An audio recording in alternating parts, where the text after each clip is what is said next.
2008, 2020 y 2024 son años que tienen algo en común y es que en todos ellos vivimos graves crisis financieras, derrumbamientos en los mercados, dudas, miedo y angustia.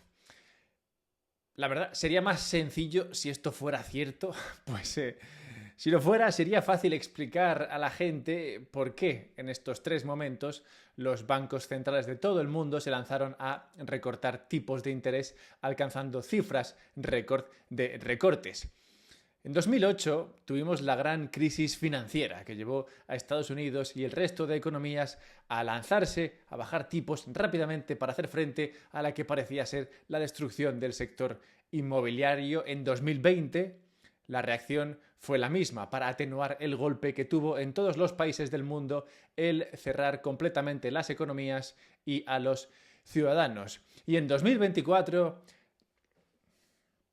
¿Qué pasó en 2024? O sea, 2024 no ha sido un mal año para los mercados, no ha sido un mal año para las economías, no ha habido ningún susto demasiado grande, que yo recuerde.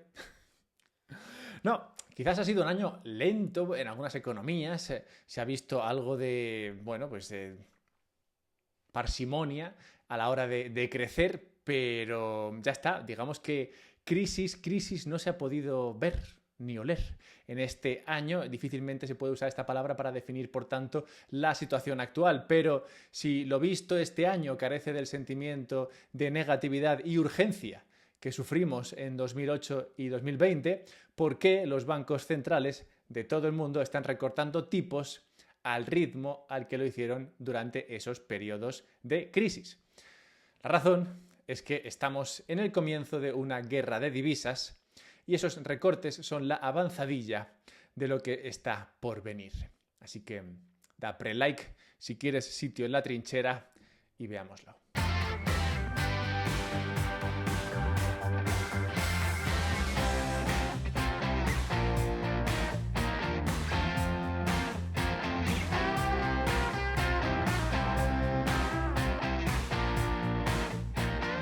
Una guerra comienza cuando se altera el orden establecido. Y el mundo tiene su propio orden establecido. El mundo se ha acostumbrado a que el dólar sea la moneda más fuerte, en parte porque conviene a Estados Unidos y en parte porque conviene a los demás. Es, digamos, un arreglo en el que vivimos adecuadamente.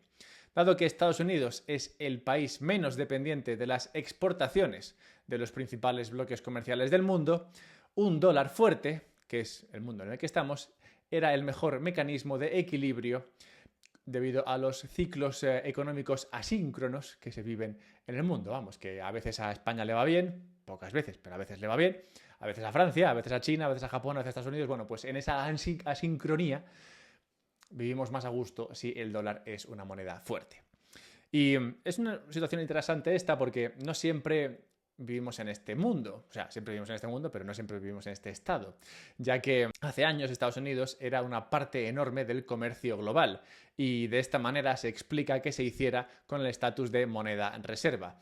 El paso del tiempo no ha cambiado esto, el dólar sigue siendo moneda reserva, pero sí que ha cambiado el peso relativo de Estados Unidos en el comercio global, que ahora es mucho menor de lo que era cuando empezó a ser la moneda elegida por todos.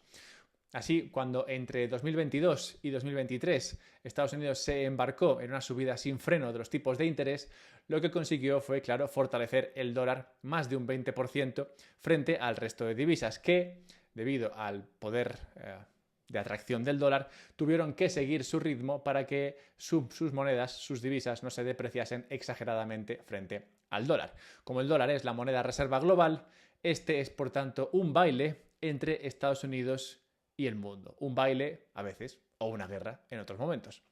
Así, desde septiembre de 2022 vivimos en este equilibrio, uno que empezó a romperse con el anuncio de Jerome Powell de comenzar las bajadas de tipos de interés. Este movimiento obligó al resto del mundo a tomar una decisión que nos abre dos escenarios posibles en esa batalla barra baile entre Estados Unidos y el resto del planeta. Escenario A: Jerome Powell y la Fed y Estados Unidos consiguen vencer al equipo resto del mundo. Es decir, consiguen ser más agresivos en sus bajadas de tipos y en la impresión de dinero que el resto. En este caso, lo que se obtendría sería un dólar más barato, relativamente más barato al resto de divisas.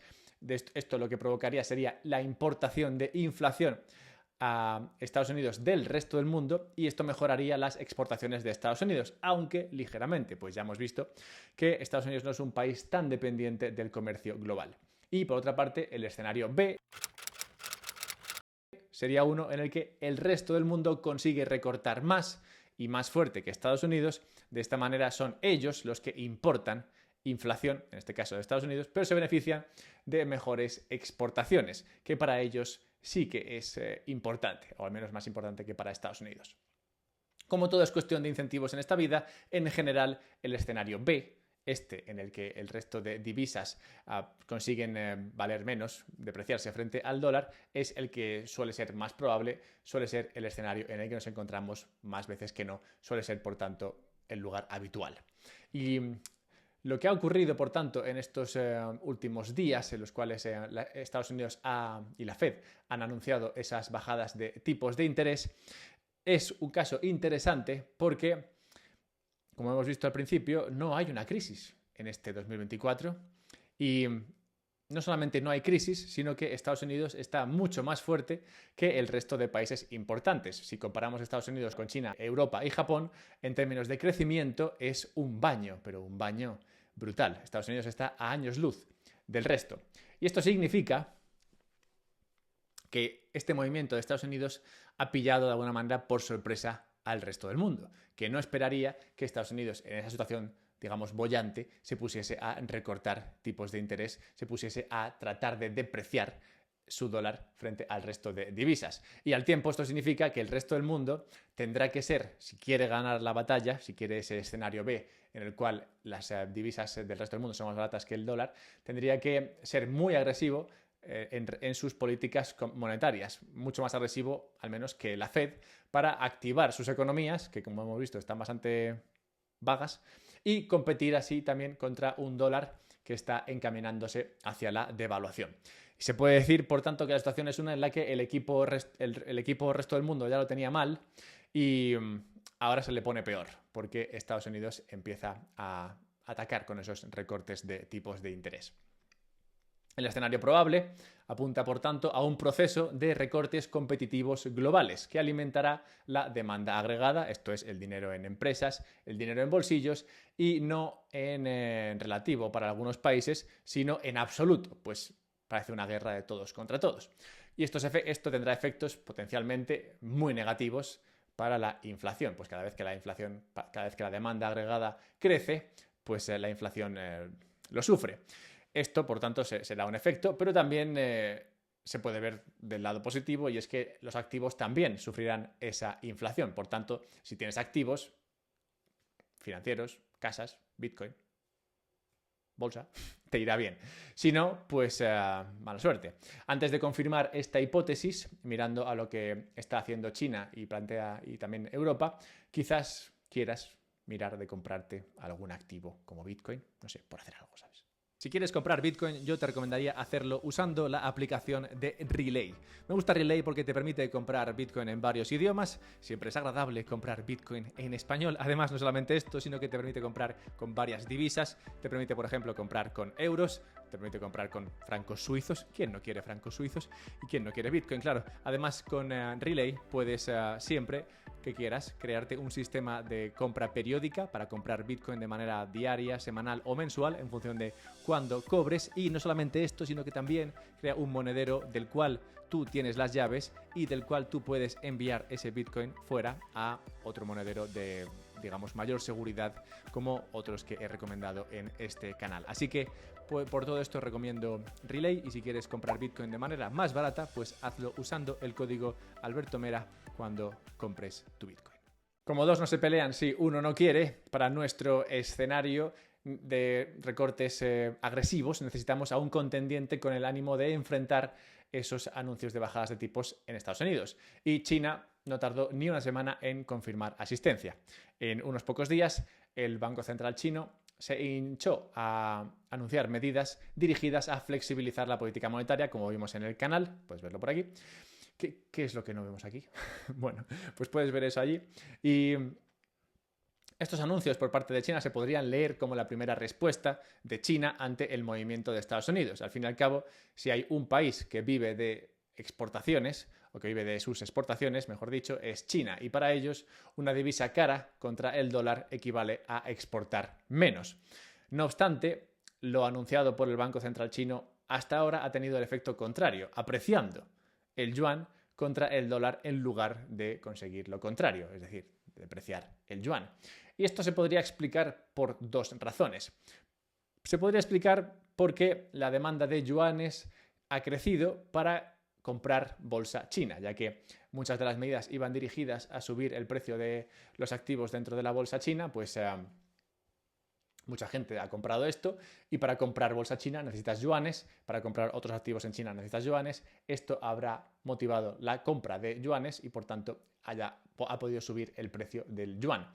Esa sería una razón. La otra razón, que también podría explicar la apreciación del yuan a pesar de estas medidas dirigidas a devaluar idealmente el yuan, sería la falta de fondo en todo lo anunciado. Pues como explica Brian McCarthy, si estás en la pomada, es decir, si sigues mucho el tema de China, podrías pensar que las medidas anunciadas no son tan importantes, que serían más bien fuegos artificiales que otra cosa y nada que pueda realmente conseguir empujar o darle la vuelta a la situación grave de la economía real china. Ambas razones explicarían el movimiento del yuan, contrario a los intereses del gobierno chino, que necesita exportar más para producir todavía más y emplear a más gente, sobre todo a los jóvenes, que son los que menos están trabajando y los que más la lían si están aburridos. Así que eso es lo que querría China. Y en el mismo barco se encuentra también la Unión Europea, que planea seguir con sus recortes de tipos de interés en octubre y espera llevarlos hasta el nivel de 2,5% para finales del año 2025. Y esto es lo más gracioso, planea mantenerlos ahí como una especie de tipo de interés ideal. Realmente nunca ha logrado esto. Una vez que se pone a recortar, siempre los han llevado hasta cero. Pero bueno, oye, la esperanza es lo último que se pierde. La forma de entender, la mejor forma de entender el impacto de estas guerras de divisas es quizás mirando un ejemplo con la bolsa de la compra o con la cesta de la compra. Si la divisa china se aprecia, es decir, si estás en Estados Unidos y la divisa china se aprecia, esto es, se deprecia el dólar, lo que compras en el súper que viene de China tiende a ser más caro porque la divisa china se ha apreciado. Estarías, por tanto, importando inflación, algo que no te preocupa demasiado si apenas tienes inflación, como puede ser el caso normalmente cuando Estados Unidos se dedica a bajar tipos de interés, pero que no es el caso ahora porque la inflación está alrededor del 3%. O sea que si te pones a hacer esto, pues podría ser preocupante porque podrías estar importando inflación. Pero en China también se preocupan, en este caso porque vender caro por culpa de la divisa perjudica sus perspectivas de crecimiento, perjudica sus exportaciones. Y así, por tanto, comienzan las guerras de divisa del año 2024, unas guerras que probablemente se extenderán hasta 2025 y quién sabe si hasta 2026. Una guerra que hasta cierto punto se podría calificar de inesperada por la, como he explicado antes, situación aparentemente boyante de Estados Unidos, que no hacía presagiar que hubiese prisa alguna por empezar a bajar tipos de interés, por empezar a devaluar de manera relativa el dólar frente al resto de divisas. Sea como fuere, parece ser que la guerra ha empezado, parece ser que China ha decidido también acudir a la cita, Europa también, aunque bueno, Europa digamos que pinta menos, pero también es importante.